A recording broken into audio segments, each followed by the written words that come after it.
As already mentioned, algebra consists of variables which in fact represents unknown numbers and also very well known numbers like 5, 7. If I say y equal to x plus 5, that is an algebraic statement.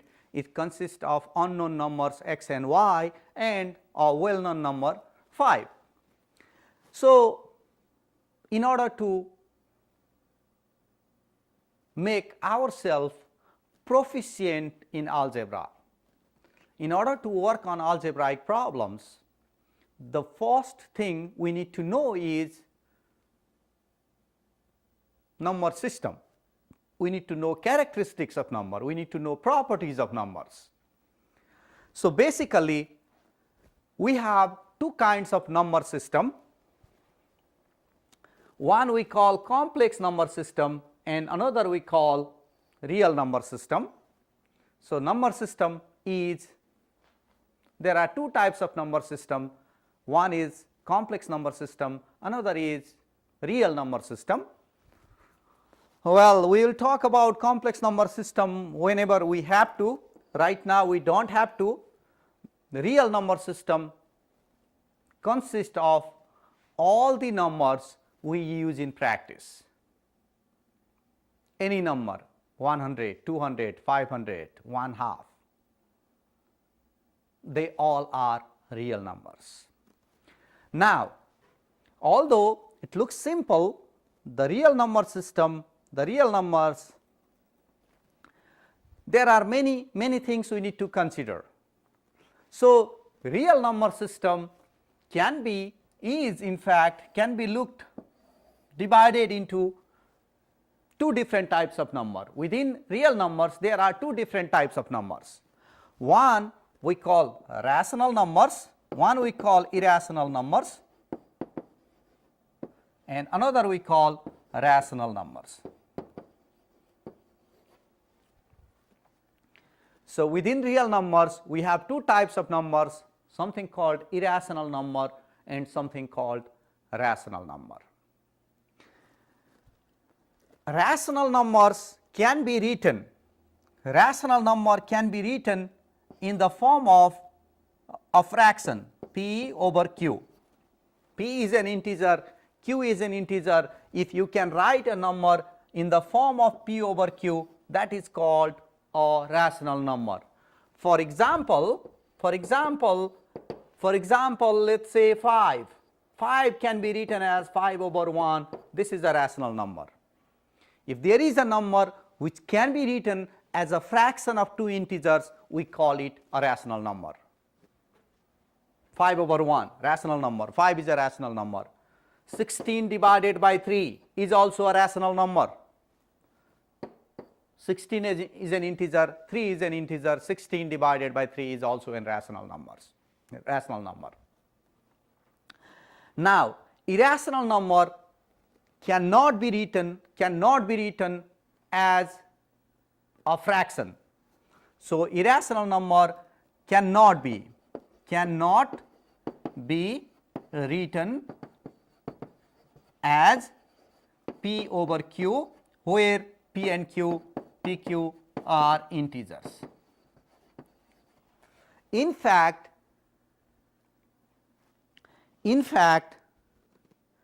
any number which can be written as terminating or repeating decimal is a rational number. Any number that cannot be written as a terminating or repeating decimal is irrational number. Well, I gave many examples of rational number. Now, let us think about some example of irrational number. One example of irrational number is this pi. Pi is in fact close to a rational number which is 22 by 7. Here is a thing we need to understand, 22 by 7 is a rational number because it is a fraction, but pi, the number pi, which can be used to find area of a circle or so many things, the number pi is irrational number. It is 3.14 and something something that it has a non-repeated decimal expansion. Well, if you think about another rational number, let us say square root of 5. If you find the square root of 5, it will be 2 point something. After decimal, we will see a non-repeated, non-terminating, non-repeating pattern. The square root of 5 is also irrational number. However, if you think about square root of 25, that's a rational number. Square root of 25 is 5, which is a rational number. So you need to realize a very easy thing here. Square root of a square number is rational. Square root of non-square number is irrational. By square number I mean 4, which is 2 times 2, 9, which is 3 times 3, 16, 4 times 4, they are called square numbers. 36 is a square number, 49 is a square number, 100 is a square number, 10 times 10 is 100. However, 99 is not a square number because you cannot find two integers which you cannot find an integer which multiplies with itself gives us 99. Well, now the rational number can be further classified into several groups. So, well, it can be classified into positive rational number, of course, and by the way, I don't want to go into positive and negative. So, within the rational numbers, you have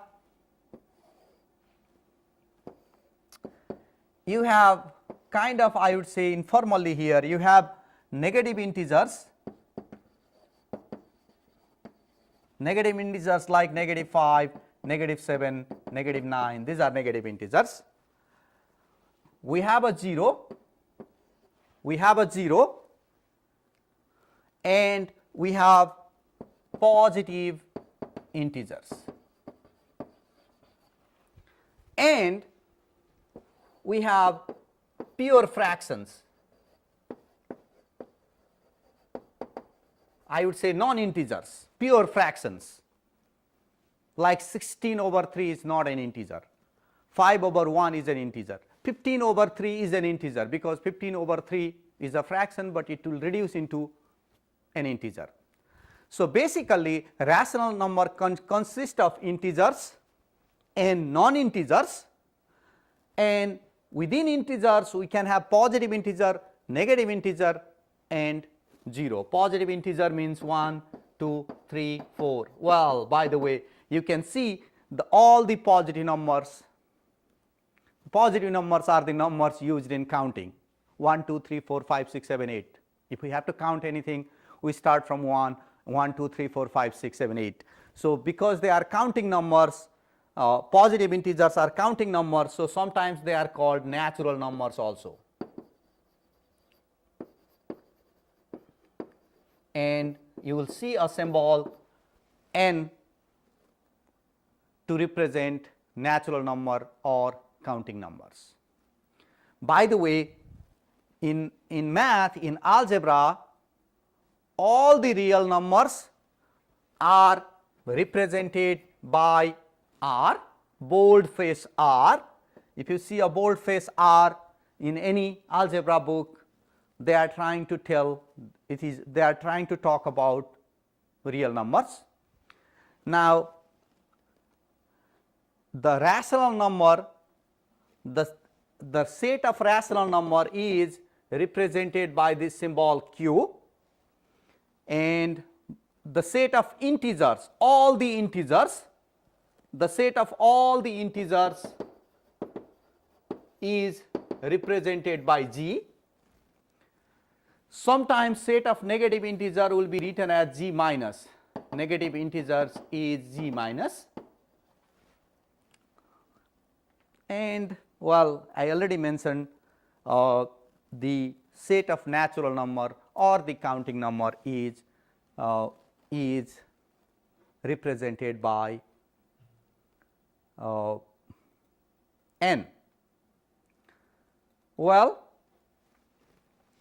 when we have a number system, in fact, if we have a real number system, the real number system can be represented by a line, putting a 0 in the middle, all the positive numbers on the right of 0, all the negative numbers on the left of 0, and so on.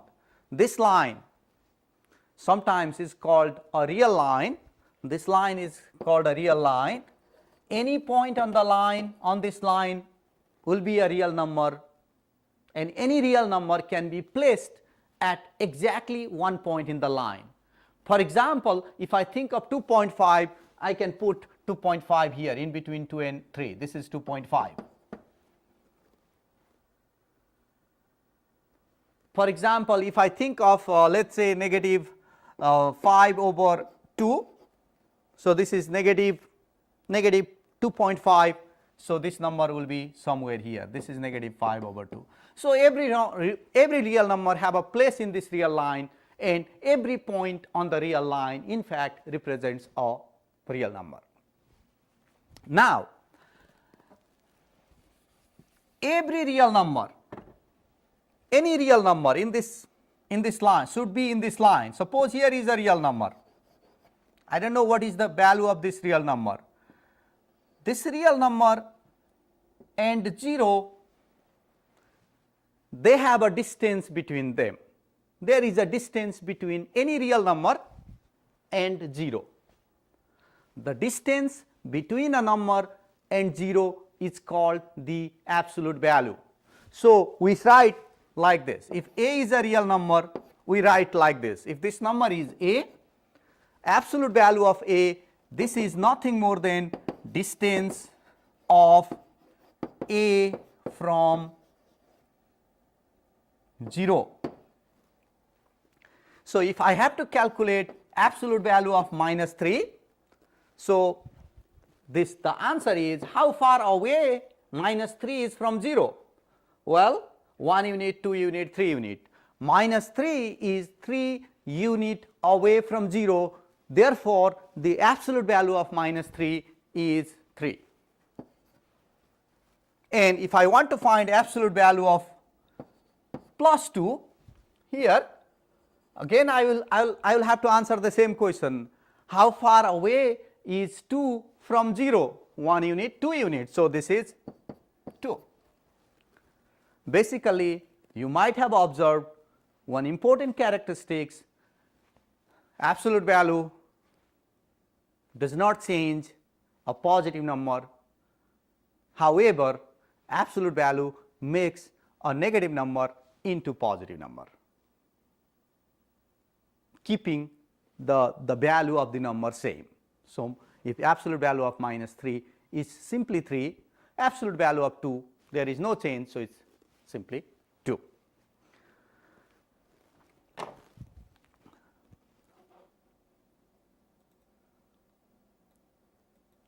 Well, next time we will talk about how to simplify algebraic expression. This much for today. Thank you for listening and have a nice day.